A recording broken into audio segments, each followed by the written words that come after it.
There is one behavior that is silently destroying your power, your relationships, your self-respect, and your future. And the terrifying part is that most people do it every single day without even realizing it. They chase, they seek, they beg for attention, validation, and approval from people who never truly valued them in the first place. And every time they do it, they lose a little more of themselves. Not dramatically, not all at once, but slowly, quietly, like water eroding stone, until one day they wake up and wonder why they feel so empty, so invisible, so powerless. Here's what nobody tells you.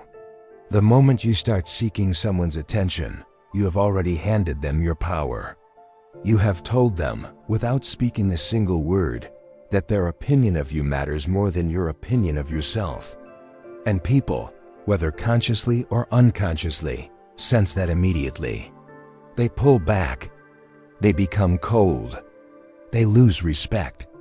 Not because they are cruel, but because human psychology is wired to respond to energy. And desperate energy repels. But what if everything you have been taught about connection, love, and success is completely wrong? What if the very strategies you are using to pull people closer are the exact reason they keep slipping away? Have you ever noticed this in your own life? The harder you tried, the worse things got. The more you texted, the fewer replies you received. The more you gave, the less they appreciated it. The more you needed them, the more they disappeared. Most people spend their entire lives confused by this pattern. They blame the other person. They blame bad luck. They never look at the one variable they actually control, themselves. But here is where things get deeply interesting. Because the Stoics understood something about human nature over 2,000 years ago that modern psychology is only now beginning to confirm. And once you understand it, you will never seek attention the same way again. Most people never realize what is actually happening beneath the surface when they chase attention. They think they are showing care. They think persistence demonstrates value. They believe that if they just try hard enough, people will finally see their worth. But this is the illusion. This is the trap. And it is one of the most psychologically dangerous beliefs a person can hold. Here is the hidden mechanism. When you seek validation from someone else, you are operating from a place of perceived scarcity. You are signaling loudly and clearly that you believe you are not enough on your own. And the human brain, which evolved to detect status and confidence, reads that signal instantly. It is not a conscious judgment. It is primal. It is automatic. And it immediately lowers how others perceive your value. Epictetus said it plainly. He said that people are disturbed not by things, but by their judgments about things. When your emotional state depends on whether someone texts back, calls back, or approves of you, you have surrendered your inner fortress. You have given a stranger or even someone you love the key to your peace. And that is not love. That is not strength. That is psychological dependency dressed in emotional clothing. But here is what most people never discover. There's a force more powerful than any form of chasing, and it works in the exact opposite direction. And understanding this force is where the real transformation begins. Because what you are about to learn does not just change how others see you. It changes how you see yourself. The first shift is brutal in its simplicity, and almost nobody actually does it. Stop. Just stop. Stop initiating. Stop over-explaining. Stop performing for people who are not even watching. Stop being available to those who only remember you when it is convenient for them. This is not about playing games. This is not manipulation. This is the ancient Stoic practice of withdrawing your energy from what does not serve your growth and redirecting it entirely toward yourself. Marcus Aurelius wrote in his journals, not for fame, not for applause, but for himself alone, that a man's inner life must be a fortress, not a marketplace where anyone can walk in, take what they want, and leave. And here is where most people fail completely. They confuse withdrawal with weakness. They think that pulling back means giving up. But the truth is the exact opposite. Withdrawal is power. Silence is a statement.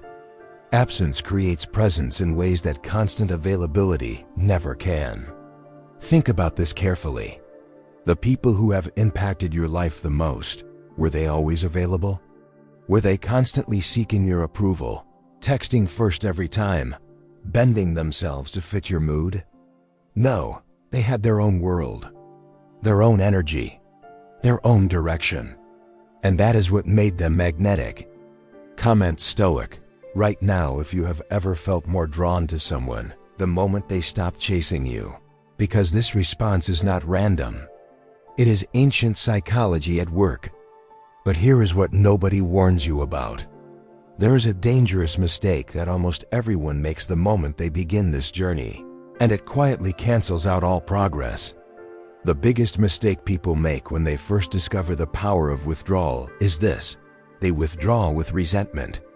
They pull back not from a place of self-respect and inner peace, but from anger, from pain, from a desperate hope that the other person will notice and come running back. And here is why that destroys everything. Because your intention is the energy behind your action. And people feel intention even when they cannot name it. When you withdraw from bitterness, you are still emotionally chained to the outcome. You are still checking your phone. You are still rehearsing what you will say when they reach out. You are still living inside their world while pretending to live inside your own. This is not Stoic withdrawal. This is emotional theater. And it never works, because you have changed the behavior without changing the belief. What if this single mistake is the reason you have tried to move on before and failed? What if the unhealed wound is not the other person, but your own unconscious need for their acknowledgement of your pain?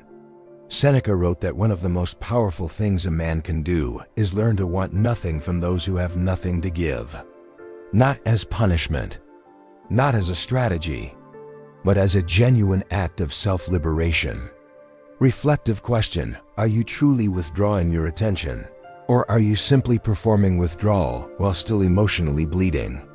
Because once you understand the answer to that question, the next principle does not just change your relationships. It changes the entire structure of your identity. Imagine waking up one morning and realizing you no longer need anyone's approval to feel complete. Not as an idea, not as a hope, but as a lived, embodied reality. Your phone does not control your mood. Their silence does not hollow you out. Their opinion does not define your direction.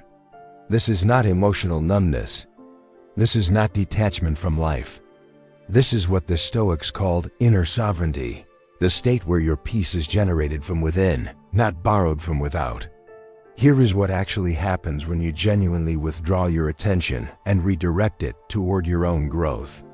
The energy you were spending on chasing, overthinking, and seeking approval becomes fuel. Raw, untapped, extraordinary fuel.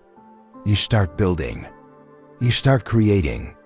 You start showing up for your own life with the same desperate intensity you once gave to people who never fully valued it. And something remarkable begins to occur around you. People notice, not because you became colder, but because you became fuller. There is a gravitational quality to a person who no longer needs anything from the room they are standing in. People are drawn to it the way they are drawn to fire in darkness. Now here is the surprising part. This is not about becoming someone others want. It is about becoming someone you are proud to be. And that distinction is everything. If this idea resonates with you, subscribe right now.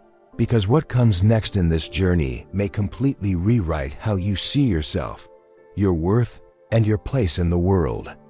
But here is where almost everyone gives up.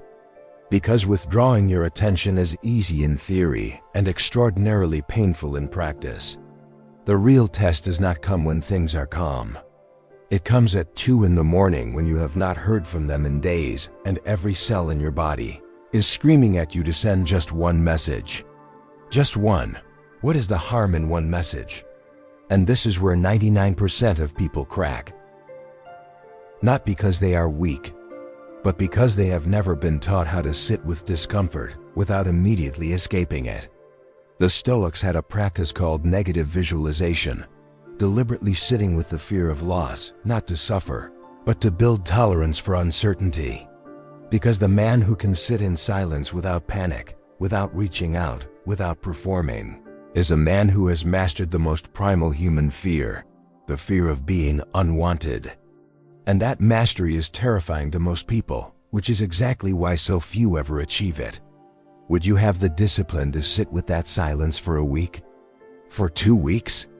Without checking their profile, without sending a message disguised as something casual, without asking a mutual friend what they have been doing? Most cannot. Not because the phone is too tempting, but because they have built their entire sense of self around being chosen by someone else. And dismantling that structure requires a level of psychological courage most people never even attempt. But the ones who do, what do they discover on the other side? That is where things become extraordinary.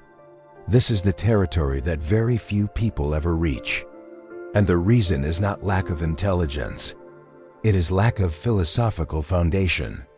Because without a framework for who you are beyond what others think of you, the silence of withdrawal will break you before it builds you. But the Stoics built that framework centuries ago, and it is as precise today as it was in the ancient world. Marcus Aurelius said something that separates ordinary thinkers from elite ones. He said that very little is needed to make a happy life. It is all within yourself, within your way of thinking. Not within your relationships, not within your achievements, not within the validation of others, within yourself. This sounds simple. It is not, because most people have never actually gone inward long enough to find anything worth staying for. Their inner world is a room they are afraid to enter. But here is the curiosity gap that changes everything.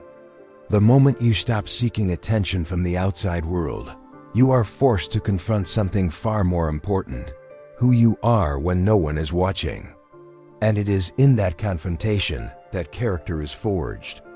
Not in the public moments, not in the performances, but in the private discipline of choosing yourself, day after day, without applause and without audience.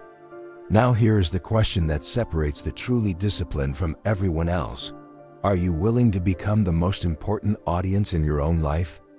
Comment discipline if you have made it this far. Because what comes next is the moment everything you have learned crystallizes into something permanent. This is the truth the Stoics lived by, and the truth that will set you free. You were never meant to be completed by someone else's attention. You were never meant to shrink yourself to fit into someone else's comfort. You were never meant to measure your worth by the speed of someone's reply. You were built through struggle, through silence, through solitude, to be whole on your own terms. The man who withdraws his attention from those who do not value it is not cold. He is not broken. He is not giving up. He is reclaiming the most precious resource he was unknowingly giving away: his energy, his focus, his peace, and his power.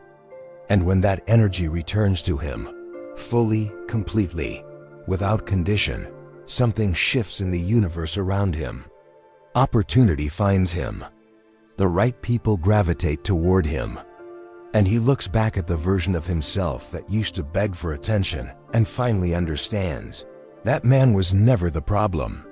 He simply had not yet learned his own value. You know it now. And knowledge without action is just noise. So from this moment forward, choose yourself. Choose silence over desperation. Choose growth over approval. Choose discipline over comfort. Comment "I choose discipline" below if you are ready to reclaim your power.